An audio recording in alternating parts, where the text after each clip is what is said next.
Gururvishnu Gurudevo Maheshwara Gurureva Param Brahma Tasmai Shri Gurave Namaha Chinmayam Vyapyat Sarvam Trailokyam Sacharacharam Tatpadam Darshitam Yena Tasmai Shri Gurave Namaha Tvameva Mata Cha Pita Tvameva Tvameva Bandhuscha Sakha Tvameva Tvameva Vedyadravitam Tvameva Sarvam Mama Deva Deva Tvameva Sarvam Mama Deva Deva.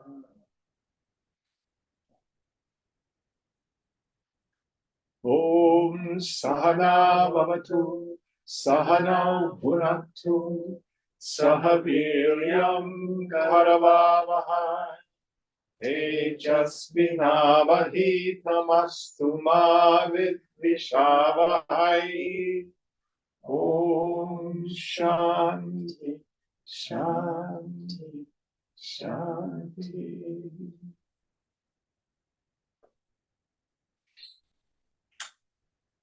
So we're continuing, or maybe at the very end of our discussion of the Stula Sharira, the gross body. Did you poke the thing for me? Did you think? And it's made of dermis, epidermis, muscle, bone, blood, filled with urine and feces. It is born, it grows up, it grows old, and it dies. That's the story of the human body. And it is the instrument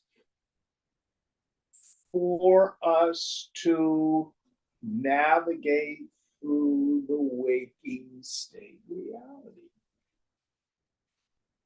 And through the senses in the physical body, we contact the sense objects.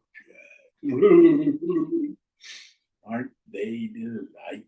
And what Shankara is saying is we need to examine our attachment to things seen, heard, tasted, touched, and smelt in all combination of them. Why? All of this is in response to the teaching of the first two qualifications of the fit student. What's the first one? Who remembers it? That firm conviction of the intellect that Brahman alone is real, and the phenomenal world is mithya, unreal, is known as discrimination between the real and the unreal. Second one? Vairagya? Yes, good for you.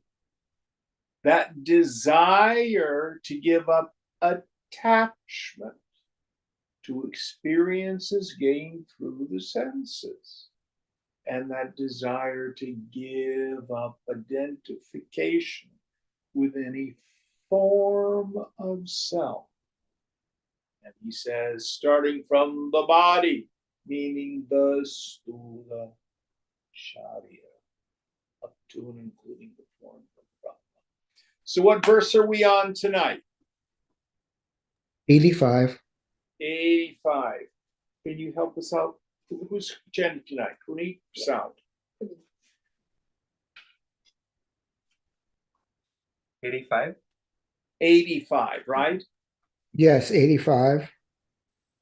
Moha eva mahamrityu mumukshor वपुरादिषु मोहो विनिर्जितो येन स मुक्तिपदमर्हति. For a student seeking liberation, infatuation with the body, etc., is a tragic death. He who has totally conquered this attachment deserves the state of liberation. And one has to watch out for what I call Marin County spirituality. That I think what I need is, I think the most recent form of it, self-love. Oh, I have to, or what's the one, self-soothing? All the psychologists are using that one now, self-soothing. Oh, I need a bubble bath. I'm gonna go get a massage, and then, oh, I'm taking my tantric sex class, and then all this, and that I think that through pampering the body, I'm going to find freedom. Or there are actually people who think, well, what I want to do is get involved in sex, and I want to see what I can do to prolong the anticipation before I finish. Maximize that, because that's where the joy is, the freedom is, happiness is. And Shankara says, go ahead and try it. You will find it does not solve problems very well. Now, we have to be careful. Some people will read Shankara and they think that what he's advocating is flesh hating. Did we talk about this last week? Yes, no? Let me review it.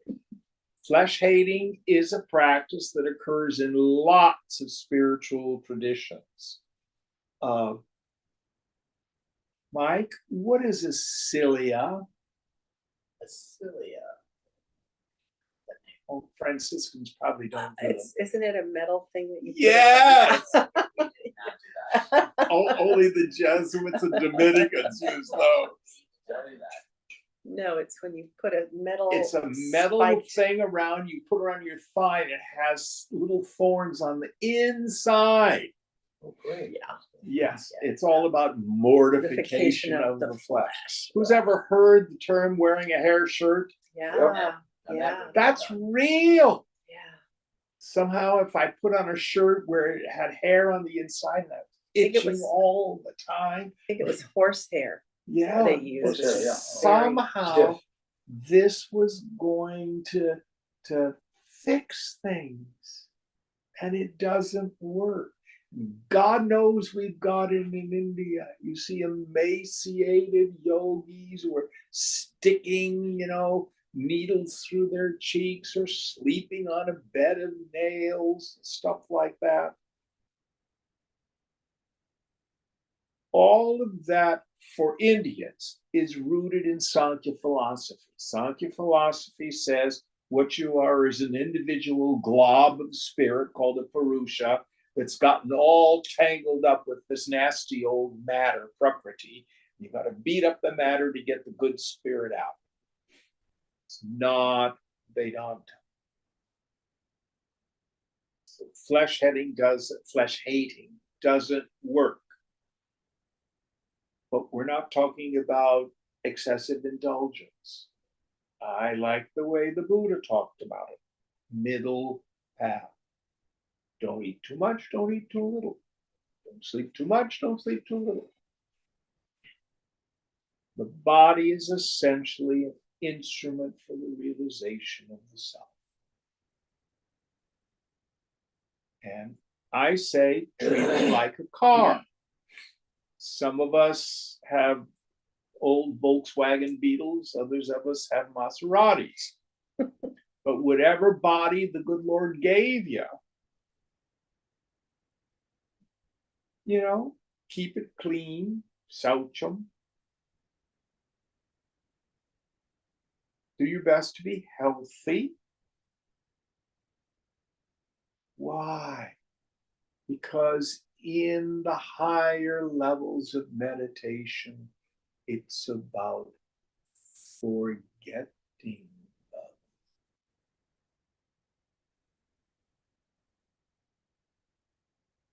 Any thoughts on this? Next verse.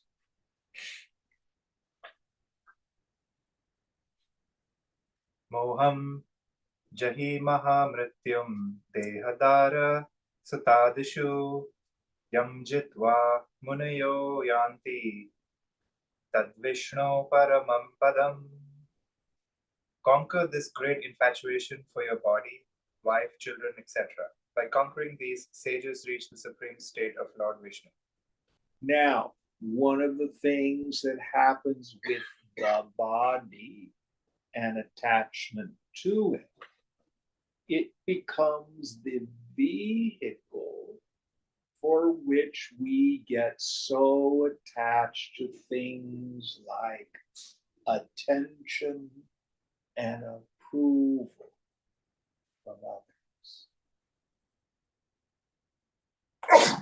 Young women have pretty much gotten away from this, but Wendy, you may remember the way lots of girls were taught that who you are is your value is about how men perceive you as a sex object. Oh yeah, absolutely. Just yeah. awful cruelty. Gay men do it to one another in spades still, But the if you and men, straight men do it too, Order the gym and get hurt off, And because we thrive on the attention. Oh, she's really hot. He's really hot. Oh yeah. We love that. Love that. Attachment, identification with the body. Now, what you want to do is you function in the world the way you want to present yourself. Think of yourself like an actor in a play. So, for example, Soundarya, now you go to Meta and is that right? Yes. And you are doing presentations and working with teams and things like that. So you have a particular role to play in the society. So you wear a costume in order to fulfill that role. Probably jeans and a t-shirt is not going to be useful. Nor maybe wearing a really tight tank top. We present ourselves appropriately for what it is we want to accomplish in life. And for men, the same thing. So it's not about attracting attention. It's about what's appropriate for what I need to communicate in the world to my job. Can you understand the difference? Mm-hmm. Yeah. That doesn't mean not to dress well.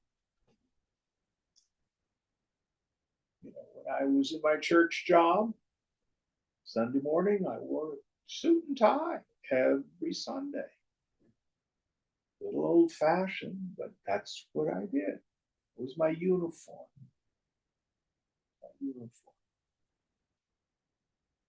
Any thoughts on these notions around attachment? Of course, then we get attached to other people's bodies.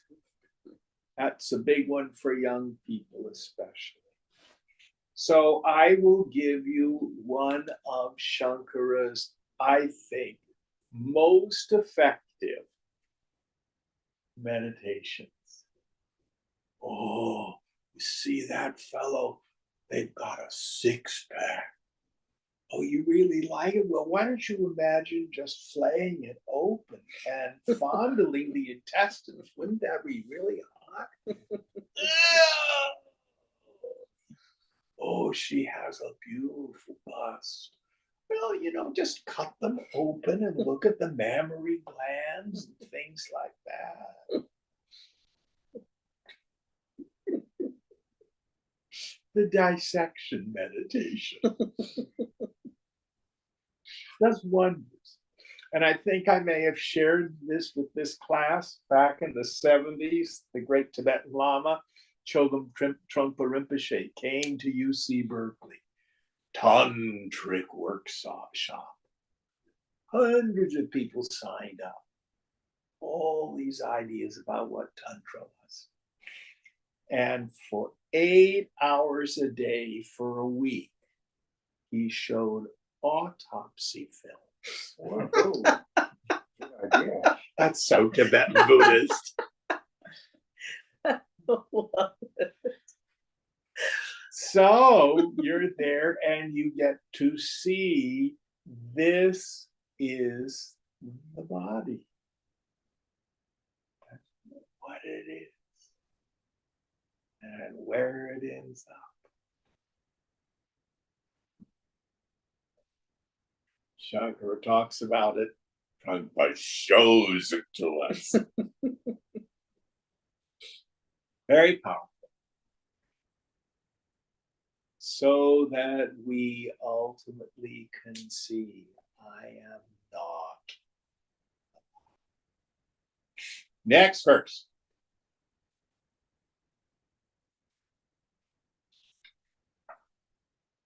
New section. Gross body condemned. Tvamansa. Let me stop you a second. These chapter headings are not Shankara's and they're not even Swamiji's. Editors have done this after the fact.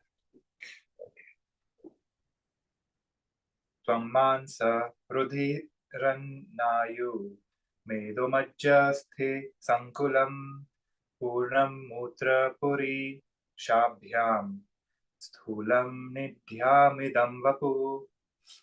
This gross body is most offensive as it is composed of skin, flesh, blood vessels, fat, marrow, and bones, and also is ever filled with urine and fecal matter. So that's what the body is. Actually, it's barely tolerable without an enormous amount of work. Just don't bathe it or wipe it for a couple weeks. And it's really quite disgusting. That's the body. You gotta really shine it up a lot all the time just to make it top. And again, the way I interpret this, you have to understand what was Shankara's likely audience. Young men. Women weren't hearing the Vedanta, 1,300 years ago. Probably aged 16 to say 20, 25. Guess what was on their mind most of the time? All the sex they weren't having. Stresses this a lot. But again, my kavaya. Do not slip into flesh hating. It is not productive. Going on. Panchikritebhyo bhutebhya stulebhya purvakarmana samutpannamidam sthulam bhogayata namatmanah avasthat jagarastasya stulartha anubhavo yatah. Made up of the gross elements formed by the combination of the subtle elements and ordered by past actions, this gross body is the seat of experience for the self. The state in which it perceives gross objects is its waking condition. Yes. So, read the first idea again for me, please. Made up of the gross elements formed by the combination of the subtle elements. Yes. So, this is what we normally call the Panchakarana, the fivefold division and subsequent recombination of the elements. What are the elements? Earth, air, fire, water, and ether. Now, I struggled with this when I first was introduced to Vedanta. It was many, many years later that I got a teaching that helped me understand that. My mind said, Earth is not an element. Fire is not an element. Helium's an element. Hydrogen's an element. It's just bad science, you know. That's not what they mean. It all has to do with the Vedantic notion of perception. So, the best way to understand that is if I look at the wooden table in my living room, from my understanding of the waking state, it's made of wood. Wood is mostly cellulose. Cellulose is carbon. That's what the elements are. But if I were dreaming about being in Jim's living room and seeing the coffee table, what would the dream coffee table be made of? Some combination of seeing, hearing, tasting, touching, smelling. And every object here in the living room is a little bit different combination of those elements of perception. Now, how does that happen? Earth is something that's smellable. Wonderful, luscious earth. Think of it, you see, this is an agrarian society. Air, think of the wind on your skin. Touch. Fire, seeing. Water, taste. Space, sound. So these tanmatras occur in a subtle form, meaning you perceive them in those various combinations in the dream state. And here he says, in the grossified state. So remember we talked about the difference between gross and subtle, like low notes and high notes on the piano. Ice is grosser than water, water is grosser than steam.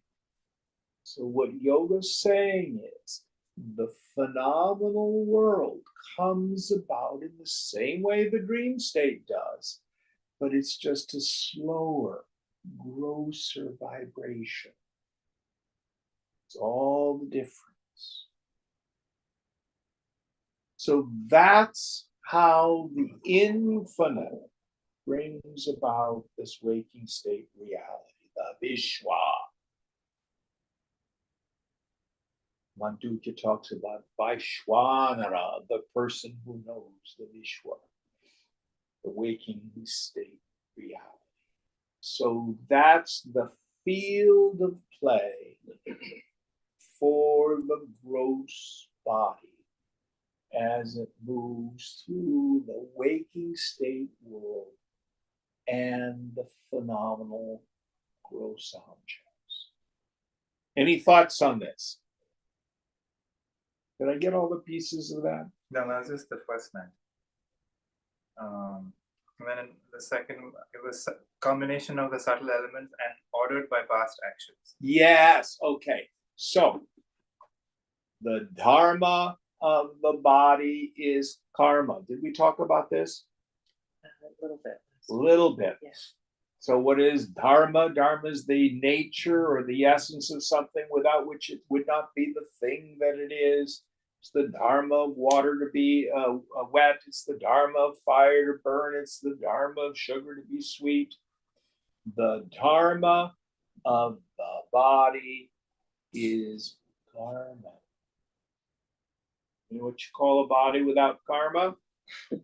A corpse. What makes the body do what it does? The force of the past maturing.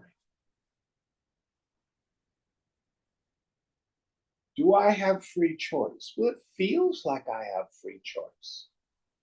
I choose to do this. But then yoga says, why did you choose that and not this? Because I felt like it. Well, why did you feel like that? Yoga says, we certainly experience it as free choice. But what it is the force of my past maturing.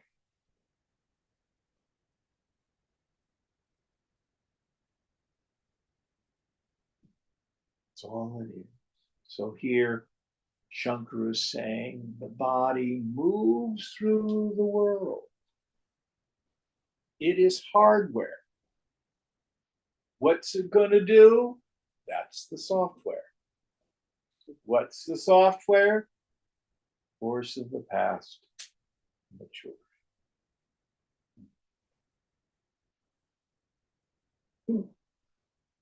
Did you have a thought, Floyd? I just couldn't hear one of the last word you said about it. The force of the past maturing. Okay. All right, and the next idea? The gross body is the seat of experience for the self. In the waking state. Yeah, the state in which it perceives gross objects is its waking state. Yes, yes. So the locus of the ego sense is the physical body. When I think of who I am as an individual, it is jiva bhavanas, the idea that I'm a person, which is 90% I think I'm this body. It's the root, the seed of it all. All right, next verse. Jim, we could also say that all of the physical elements, which are classified as helium and other things, are perceived by the same senses that would perceive something in the dream. But the difference being we just create concepts to identify them using the same senses. And I can name it helium or hydrogen based on how it looks. Yeah. There's nothing really out there that's made of. That's what Vedanta's saying. It's perception itself which shows up as the phenomenal world. I always think of helium or hydrogen or iron. Well, that's something other than me, other than consciousness. But sure, in the dream state, I can think it's helium or hydrogen. It's only from the waking state, looking at the dream state, that I see that there are no real solid elements. Anyway, next verse.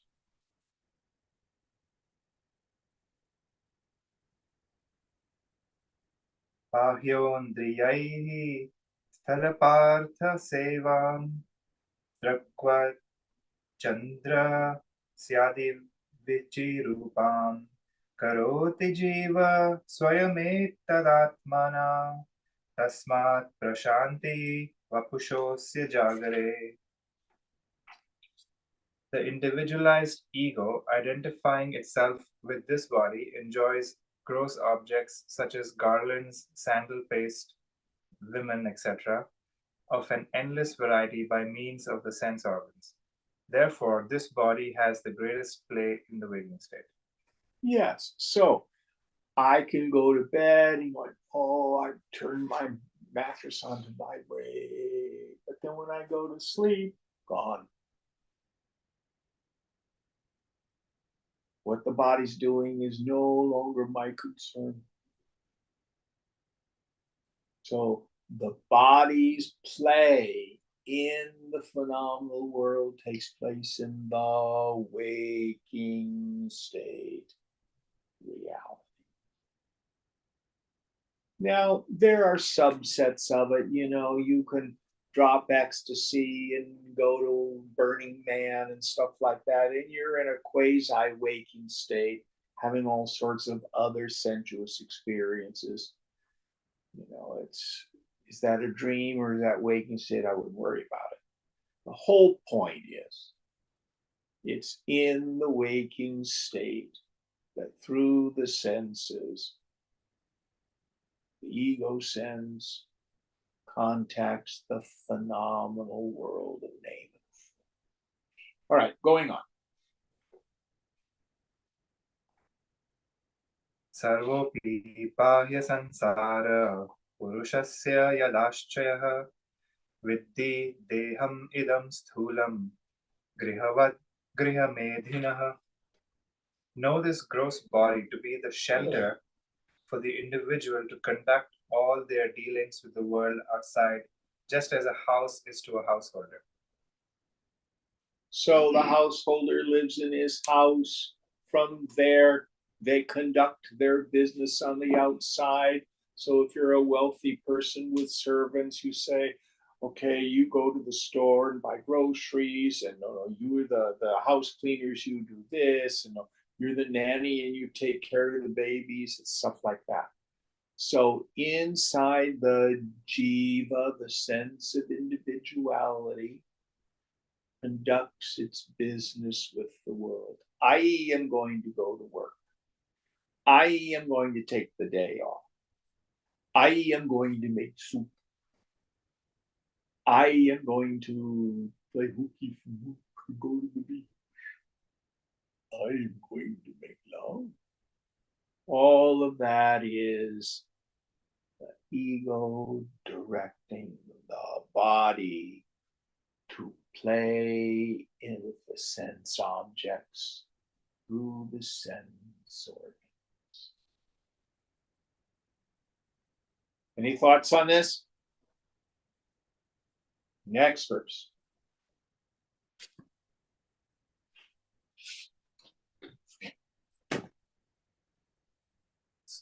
Sthulasya sambhava jaramani dharma स्थौल्यादयो बहुविधा शितु अवस्था वर्णाश्रमादि नियमा बहुधा मायास्यु पूजा मान बहुमा mukha visheshaha. Birth, decay, and death are the essential properties of the gross body. Fatness, etc., childhood, etc., are its different conditions. It has rules of caste and order of life. It is subject to a variety of diseases, and it is this body that meets with different kinds of treatment, such as worship, dishonor, honor, etc. Yes. So again, its major properties: you are born, you grow up, you grow old, you die. You get sick, you get fat, you lose weight, you get pimples, you sag, you get a facelift. And it is the body that receives honor, dishonor, praise, censure.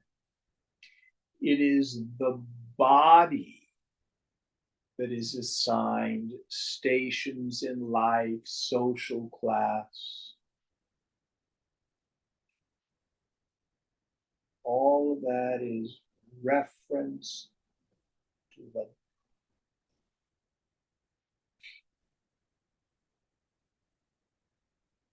if you say, well, I work in IT, what is it that does the work? The body. I'm a chef. What is it that does the cooking? The body.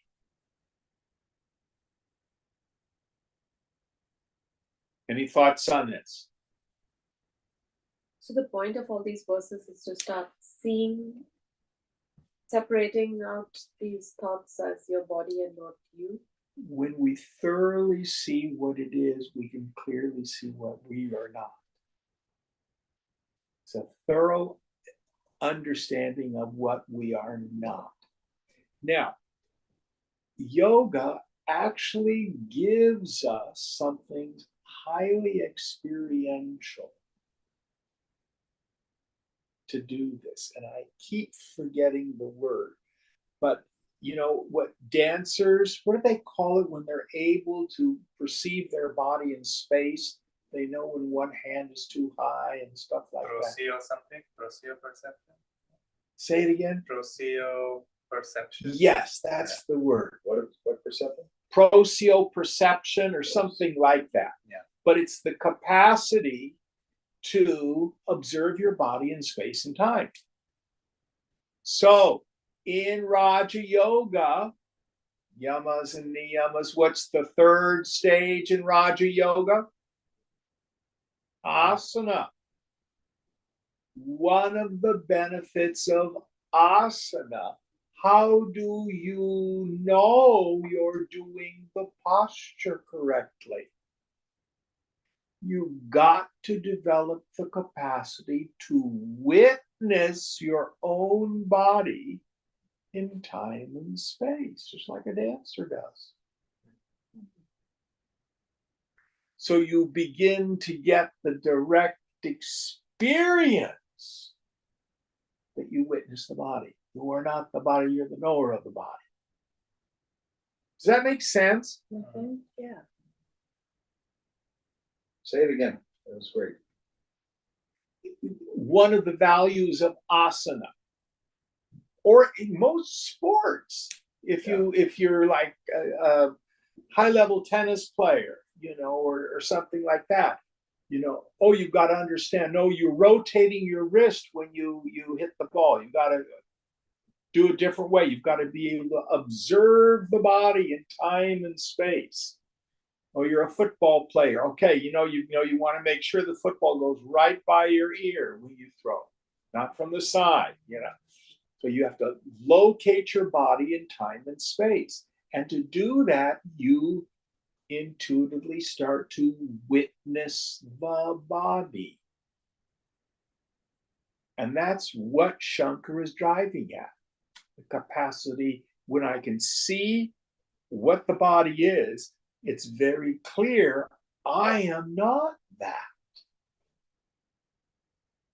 And he spends a lot of time on it because it is the Bijavasana. It is the root identification.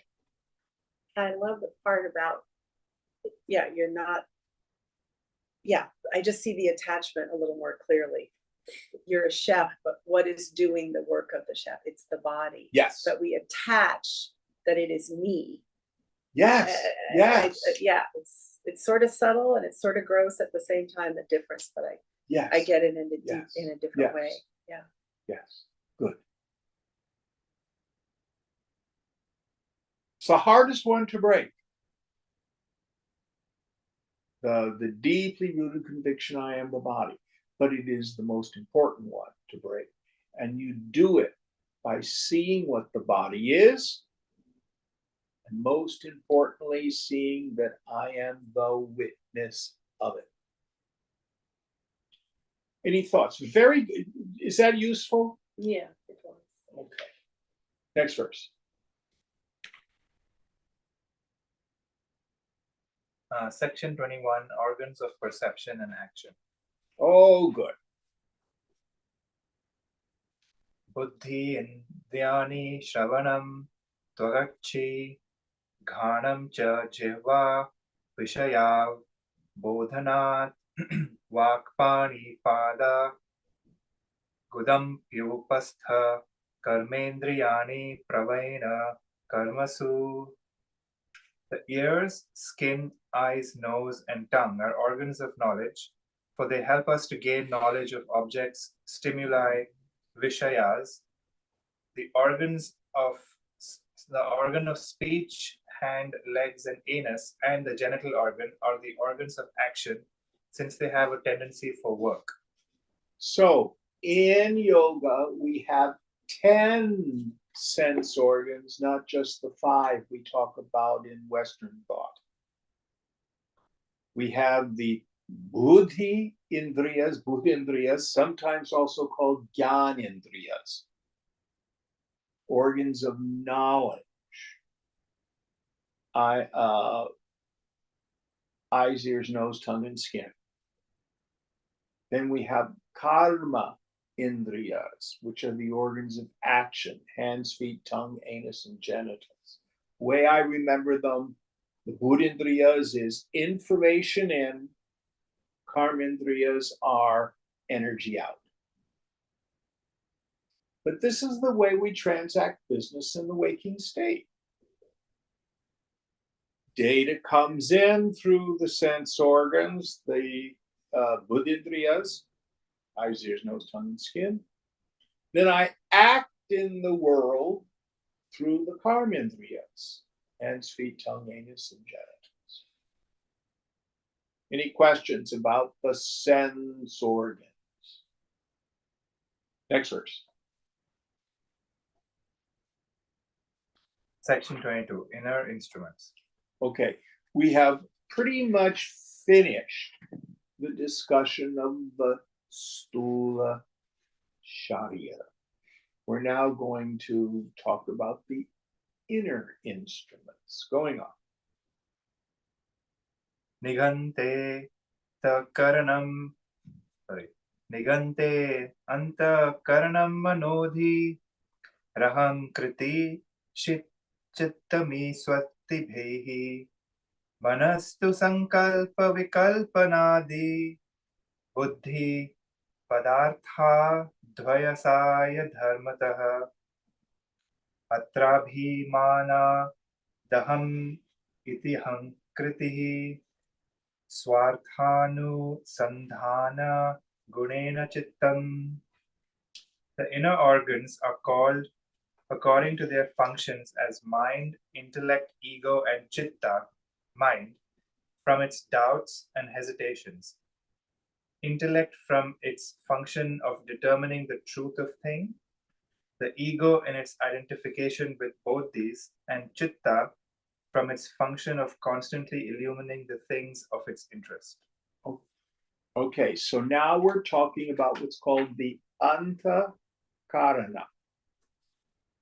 There are several different ways in which the scriptures map out the antakarana, the inner equipment. This is the transmigrating soul. This is what a ghost is.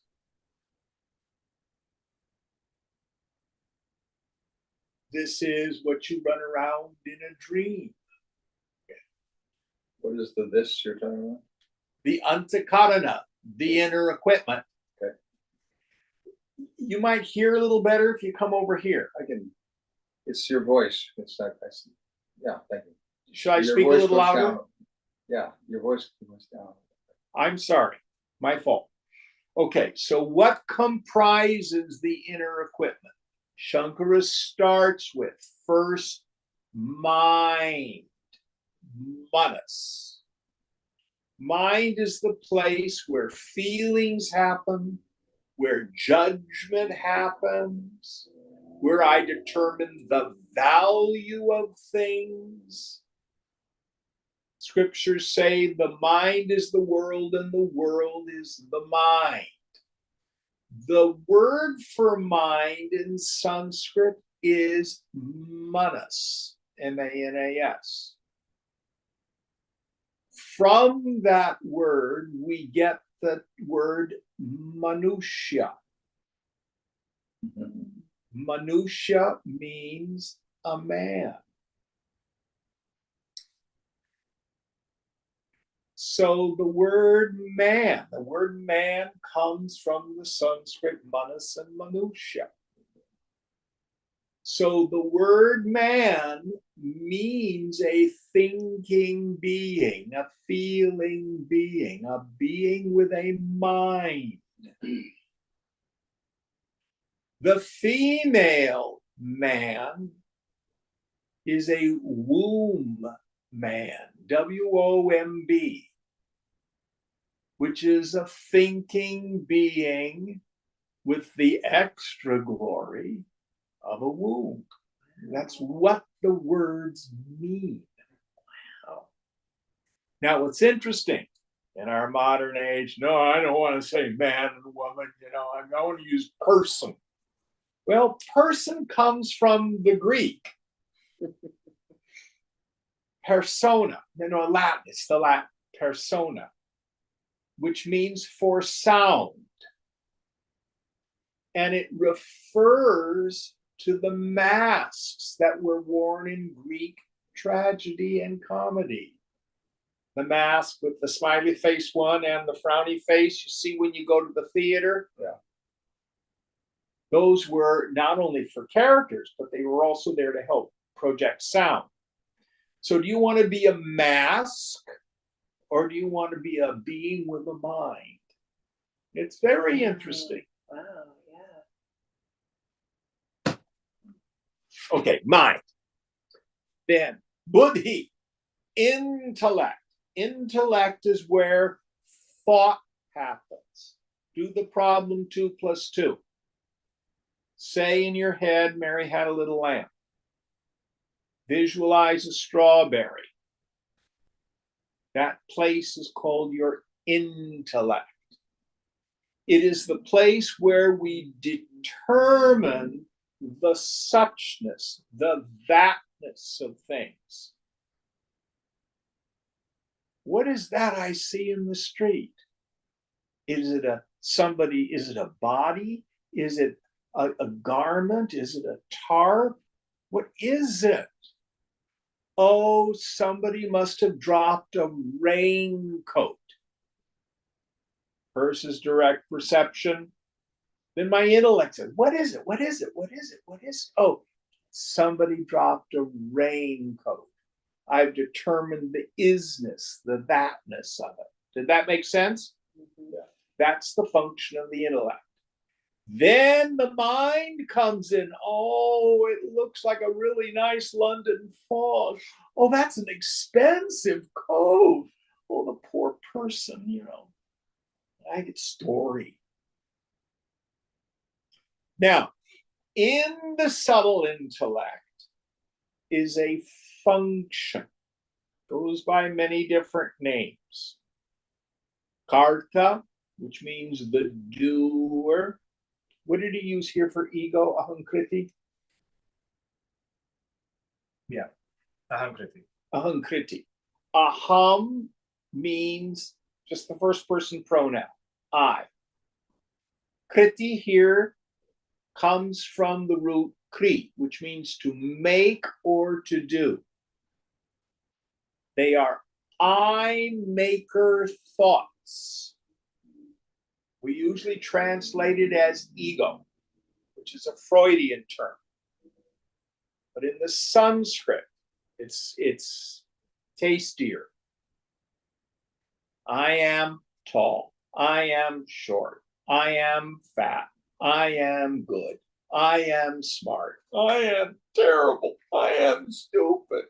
I am horrible. I am fill in the blank. Those are the kriti. The thoughts that make my sense of I.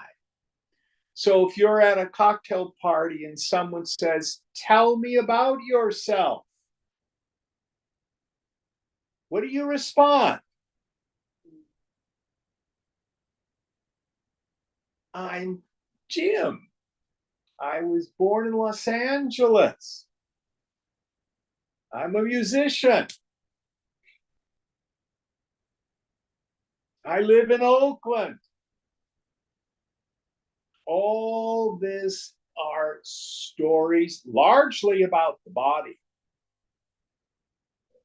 But it's where in the subtle intellect, I attribute all these qualities to myself. Now, listen very carefully. This function in the subtle intellect is not evil.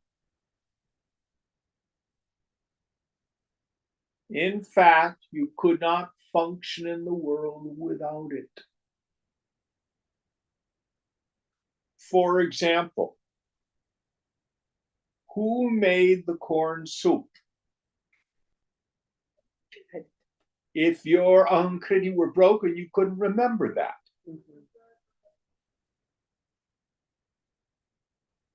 I didn't make it.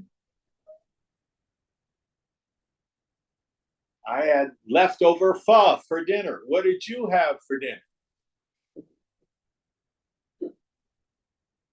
The thing to know about Ahankriti is I am not it.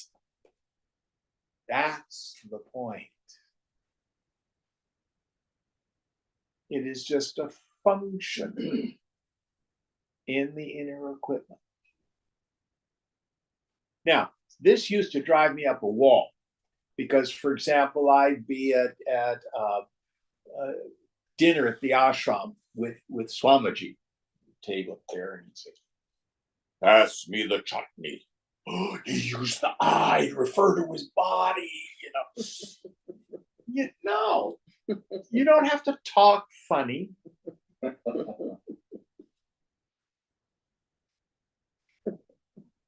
He loved chocolate. Oh my God, oh my God. No. There's nothing wrong with the Ahankriti. It's a function. It's like your nose or your elbow. That's not your elbow, that's your knee. Thing to know is it's not you. When I think I am the ego sense, then when the intellect and the mind become perturbed, I think I am threatened. And then I need to be secured. And the last element he talked about here is chitta, spelled Citta. It has as its basis chit, which is consciousness itself. Chitta is the stuff of mind. It has the quality of, I call it the flashlight quality. So I can pay attention to the glass, or I can pay attention to the sound of the traffic, or I can pay attention to Wendy. That I can move my attentive faculty around. That's chitta. Also is memory.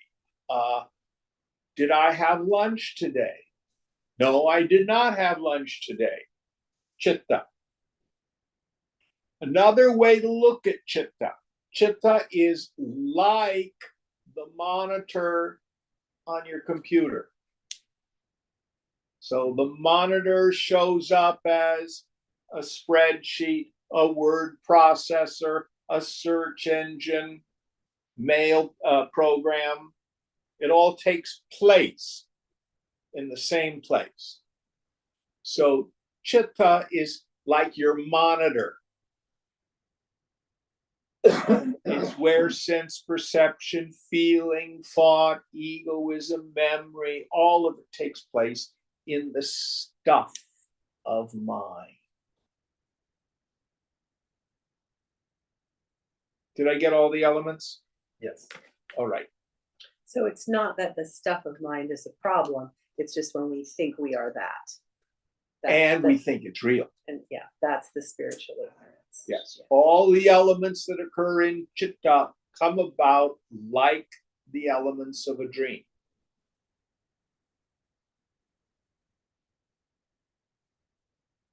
So what the yogi learns to do is not to believe that stuff. Seen, but not real. Train tracks meeting in the distance. The BART train's going to crash. No, it's an optical illusion. seen but not real. Well, there's the plane going up into the sky. It's going to crash into the bowl of the sky. No, seen but not real. Oh, look, there's a castle in the cloud. No, seen but not real. All the stuff that the senses produce, the stuff of the mind itself, just imagination. Does that make it a little clearer? Yeah. Next verse.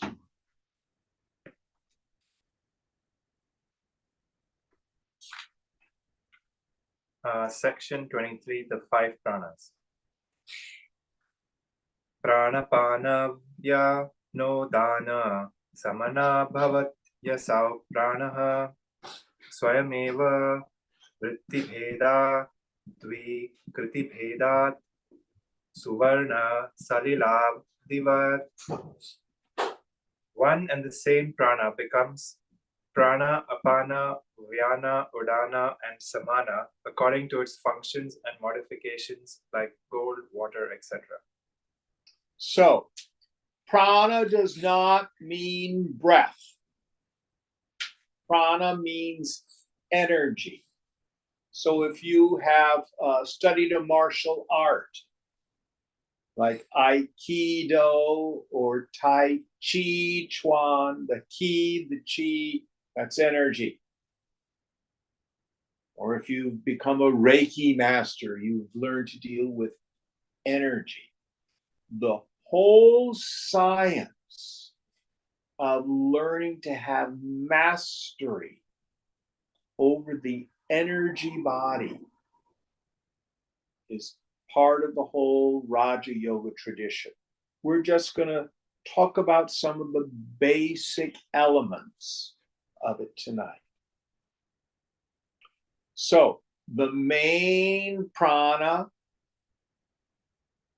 which governs inhalation, is just called prana. It's subdivided into 5. These are called the Panchavayu, the 5 airs. Second one is apana, which is the downward movement. So it means exhalation, and it can also mean elimination. See, I always get these next 2 confused. Samana was the next one? Or was it Vyana. Vyana? Vyana is circulation, right? Vyana is circulation. It governs the flow of the blood in the body. And also like the lymph system and all those other ones too. Then comes samana. This is digestion. So this governs how our food is metabolized and used.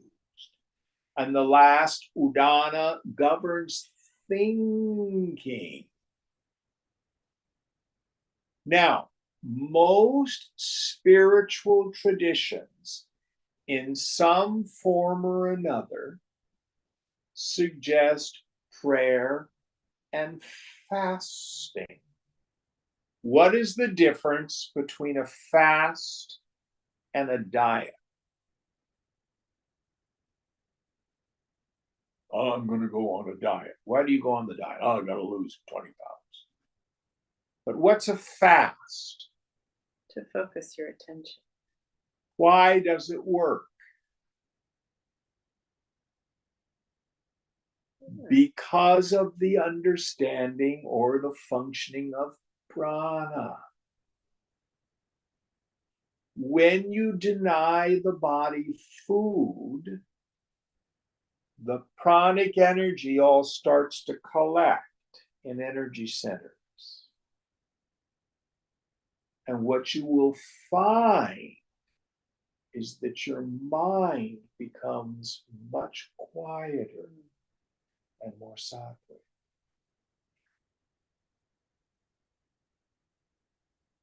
Now, I'm sure we've all had the experience of where you eat a really heavy meal and you feel stupid.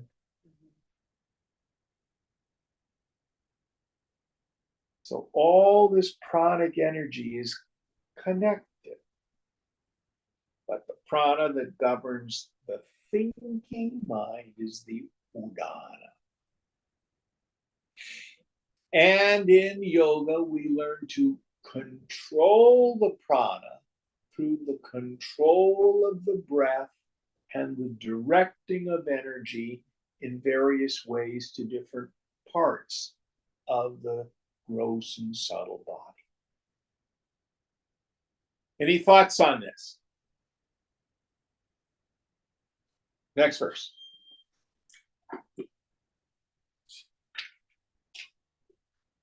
Section 24, subtle body effects. Vagadi pancha, shravanadi pancha, pranadi pancha, brahmukhani pancha, buddhyadya vidya picha kama karmani, puryashtakam sukshma sharira mahu. The 5 organs of action, such as speech, etc. Sorry, 1. The 5 organs of action, such as speech, etc. 2. The 5 organs of perception, such as ears, etc. 3. The 5 pranas.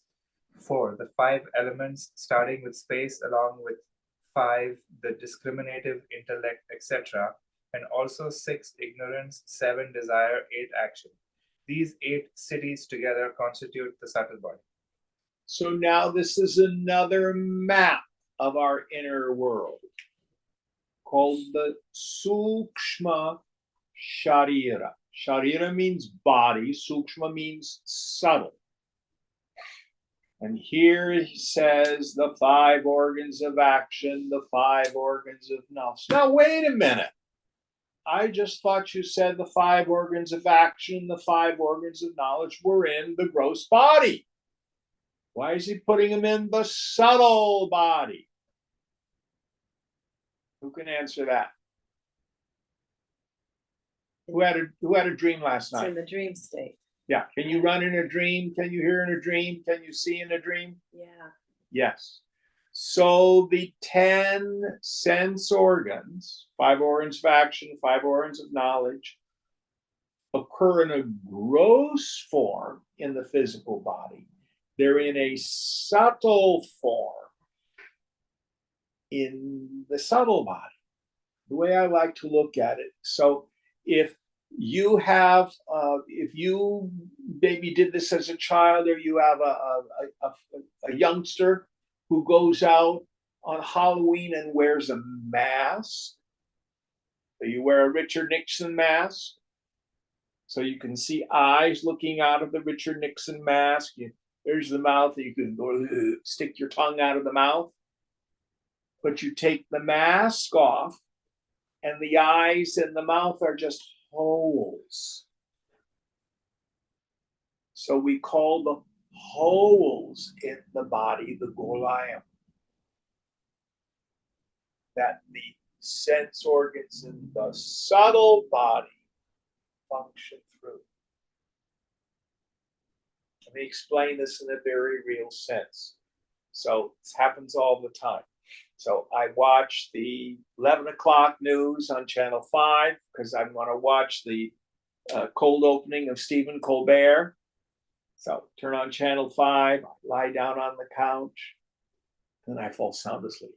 So Colbert is going blah, blah, blah, blah. And I'm having a dream. So what am I hearing? Am I hearing Stephen Colbert's voice? No. Even though the sound is going into my ear and it's vibrating my eardrum and the little, bones and the cochlea and all that sort of stuff. But I'm hearing a Beethoven symphony. So you see, the mind, the subtle body has to be hooked up with the gross body. Just like peeping through the Richard Nixon mask. All it is. So you've got 5 organs of action, 5 organs of knowledge, the 5 pranas, because you can do all those elements. You can go to a banquet, you can eat in a dream, you can, I don't know if I've ever pooped in a Think about that one. But I've exhaled it. So the Panchavayu, so then we had mind and intellect. Did he put ego in there? I think he did. No, it was 5 organs of action, 5 organs of perceptions, 5 pranas, 5 elements, discriminative intellect, ignorance, desire, and action. Okay, discriminative intellect. So I can see this, I can discriminate. And then ignorance itself is an element of the subtle body. What is the ignorance we're talking about? The non-apprehension of my essential nature. So in the dream state, when I'm running around in my sukshma sharira, I still do not know I am Brahman. I think I am that dream body.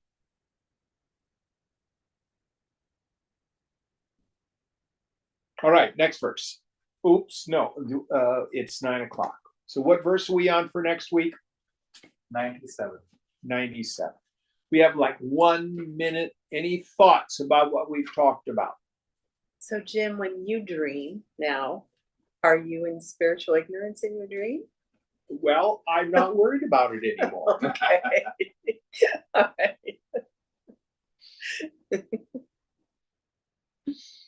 I have a little something. Yes, sir. Okay. It's I get it, but I don't get it.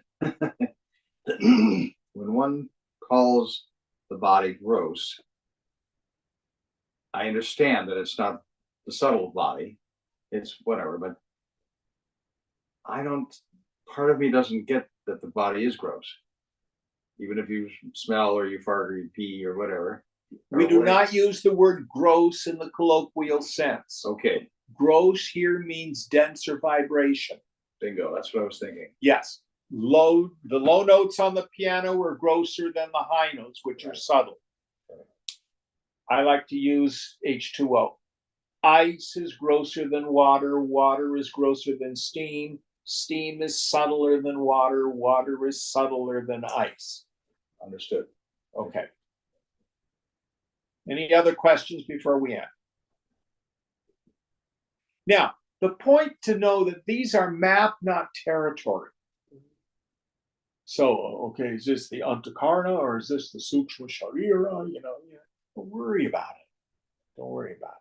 These are just ways different scriptures have described all this. Now, here is an important point.